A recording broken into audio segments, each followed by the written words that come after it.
अरे साचे बतिया कहबो छौड़ा छतिया फाटी जइतौ आगे जाओ ने फुकैतौ एने भतर साथे सुतैतौ हे रे आगे जाओ ने फुकैतौ एने भतर साथे सुतैतौ आगे जाओ ने फुकैतौ आगे जाओ ने फुकैतौ भतर साथे सुतैतौ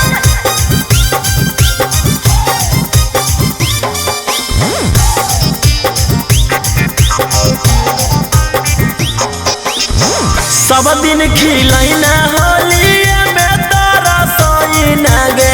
हमर नहीं गलती हो तो मुहवा काहे बुलाइना रे प्लीज गुस्सा मत करो बाबू। सब दिन खिलैना होलिया में तोरा सोइना गे हमर नहीं गलती हो तो मुहवा काहे बुलाइना रे गे छौड़ी भतरा दे तो खूबे मजा ओगे छौड़ी रंगला लगैतौ धर के पाजा। अरे साचे बतिया कहबो छौड़ा छतिया फाटी जइतौ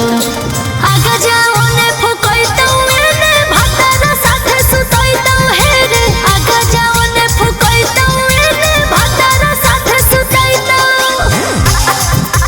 आगे जाओ ने फुकैतौ आगे जाओ ने फुकैतौ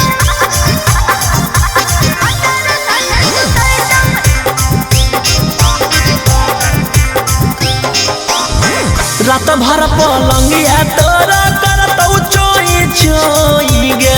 होलिया के बाद मजा ले है रोशन रोहे रे सबर का फल मीठा होता है बाबू। रात भर पलंगिया तोरा करतौ चोई चोई गे होलिया के बाद मजा ले है रोशन रोहे रे गे छौड़ी ओम कांद के होलिया कोई नी फीका ओगे छौड़ी ई कैसन बोले तोर तहरीका। और साचे बतिया कहबो छौड़ा छतिया फाटी जइतौ आगे जाओ